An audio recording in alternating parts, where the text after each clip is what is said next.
Man, this timeline is crazy, man. I know. So many things coming at one time. The FBI now believes Kim Porter did not pass from pneumonia. And Katt Williams has been saying it for years. Back in 2018, her passing was officially ruled natural by the La Coroner. Pneumonia no foul play case closed, or so they thought, but in March 2024, after federal agents stormed Diddy's Miami and La Mansion something changed, the case was no longer closed. The FBI reopened the investigation into Kim Porter's passing, and this time they were not just poking around. They reportedly found material that directly ties to her final days. We are talking flash drives, tapes, and personal documents, and not just any files. Some of the evidence allegedly references Porter's unpublished writings. Others connect to Kim's lost words, the memoir, published in September 2024 by self-proclaimed investigator Chris Todd. That book had one chilling sentence that spread across the industry like wildfire. Her final message: "He got me." All right. Well, Kim Porter, that is Diddy's ex, who's also the mother of his 3 of his children. Right. Has detailed the alleged abuse that she suffered at his hands. Oh, no. And this is all in a memoir. Long before the FBI acted, Katt Williams was warning the world. He said it in January 2024 on Club Shay, right in front of Shannon Sharpe and millions of viewers. "All lies will be exposed." That line became a rallying cry for truth. Seekers circling the entertainment elite, but Katt did not stop at slogans. He said he had receipts, literal evidence. He called Diddy a demon. He connected the dots too. Shakur, he claimed he knew what happened and why, and said outright that he refused to attend Diddy's parties for a reason. "You have to tell him no, I did." At the time, people thought it was just Katt being Katt, dramatic, eccentric, maybe bitter, but months later, federal sources familiar with the investigation now say those receipts Katt hinted at have been taken seriously by investigators, and there is growing belief that some of the materials recovered in the raids line up with the claims Williams made years before the public turned on Diddy, and that might be why prosecutors pushed for the maximum 50-month sentence on solicitation-related charges, and why they are signaling that this could just be phase 1. I did. See, I got the receipts for everything I'm telling you. That's why I can say them so freely. Kid, I need another. You here? Get your note. Thank you, sir. Thank you. Here is where things really start to unravel. The memoir Kim's Last Words was not just a paperback. On Amazon, it was, according to insiders, a hand grenade, a story pieced together from notes, voicemails, emails, and fragments allegedly saved by Kim herself before she passed. Chris Todd, the man who compiled and published the book, says it was built from a flash drive Porter left behind. He claims it contained private writings and even more alarming videos that allegedly show Diddy in compromising situations with unnamed celebrities. The Combs family publicly denied the book, calling it fake and disrespectful. But others, including Il Be Sure, Porter's former partner and father of her eldest son, say that book is the real reason Kim is no longer here. He called her passing a tragic incident in 2024. He said her devices disappeared, her notes were replaced, and the people around her home that day were never properly investigated. He even claimed the memoir's pages were swapped to hide the truth, and that the flash drive was passed to Todd by insiders desperate to reveal what they could not say out loud. Why come right till today, right now, nobody knows what Kim Porter phone is? Here is where everything begins to fall apart. The memoir Kim's Last Words was not just a simple paperback. On Amazon, it was described by insiders as a hand grenade, a story carefully pieced together from notes, voicemails, emails, and fragments allegedly saved by Kim herself before she passed. Chris Todd, the man who compiled and published the book, claims it was created from a flash drive Porter left behind. He says it held private writings and more alarming videos that reportedly show Diddy in compromising situations with unnamed celebrities. The Combs family denied the book, calling it fake and deeply disrespectful, but others, including Il Be Sure, Porter's former partner and father of her eldest son, insist that book is the real reason Kim is no longer here. He called her passing a tragic incident in 2024 and said her devices disappeared, her notes were replaced, and the people around her home that day were never properly investigated. He also claimed the memoir's pages were changed to erase the truth, and that the flash drive was secretly passed to Todd by insiders desperate to reveal what they could not say out loud. Continued to engage in all these freak-offs with him, and he sounds really pissed off. Hey, I really don't know what's going on with you, but I just want to just give you a heads up that I'm about to really disappear on you. You feel me? I'm not going to be playing these games with you at all, at all. So I don't know, you think you silent treating me, and you think I'm going to be, nah. you'll have a rude awakening. You'll just have silence. Sources inside the Department of Justice say the timing of the book's release on September 6, 2024 directly preceded the most aggressive actions by federal prosecutors. Within 2 weeks, charges expanded. Witnesses were re-interviewed, and what had once been dismissed as conspiracy by Diddy's defenders began to look like legitimate casework. That book did not just reignite gossip, it redirected the entire investigation, but as always, the industry pushed back within days of the book reaching Amazon's top sellers list. Diddy's legal team labeled it a fabrication, accusing Chris Todd of exploiting a tragedy while they denied its authenticity. Federal agents were already comparing its content to evidence collected during the raids. Meanwhile, Diddy's children went to Instagram calling the rumors about their mothers passing false, saying Kim did not write a book and that the public had turned her tragedy into entertainment. But the problem is multiple people close to Kim say she did write something, that she had plans to go public, that she understood the risks, and that her final words, "He got me," were not random. They were a warning, and we cannot ignore who may have tried to stop that book from surfacing. According to I'll Be Sure, certain publicists and insiders at the record label moved as far back as 2018 to intercept or erase parts of the memoir. There are now claims that people connected to Porter's inner circle swapped files, deleted cloud backups, and even planted false drafts. Whether those individuals are now cooperating with the feds remains unclear. But one thing is certain: the investigation is widening. This is no longer about one man's misconduct. It is about whether an entire system helped cover it up. So he put his hands on females, put his hands on producers, executives. That's just his. I guess that's what the whole name Bad Boy comes from. That people don't really understand. What is it? What is a bad boy? Why did he choose that name? Like he never really gave a clear definition of how he feels about that name. Not yet.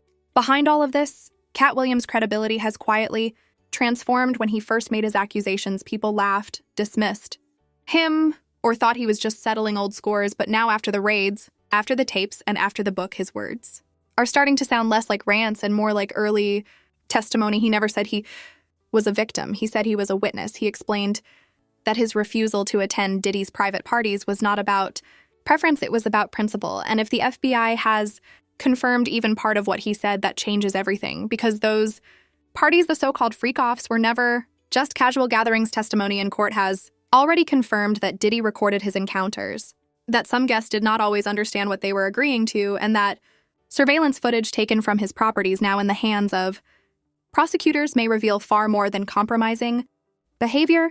It may include the stories of people who no longer have a voice. And this is the flight where Diddy said to her, showed her she the video. testified Showed her that the freak-off video. he showed her a video of a freak-off that she participated in and said, if you don't participate in another freak-off when we get to New York, I'm going to put this video out. I'm going to send it to your mother.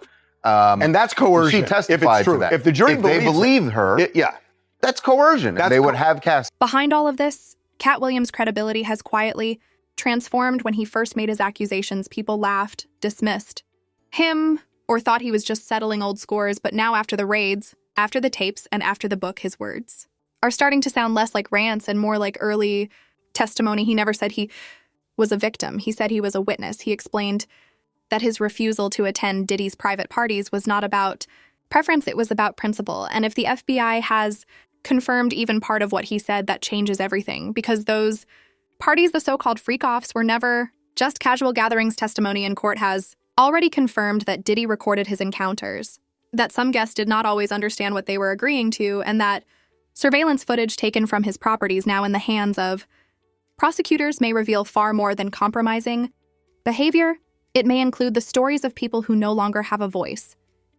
Good morning, Michael. At this point, we've all probably heard about these infamous parties. Diddy's assistant now giving us details about what he says were called Wild King Nights.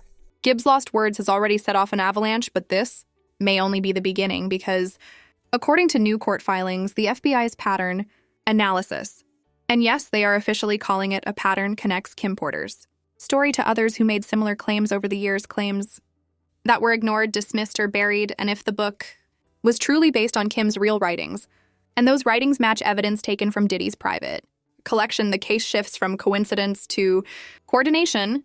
The FBI did not reopen this case for old tapes. They reopened it because of what those tapes show and what they found inside. Diddy's homes was not just about Kim Porter.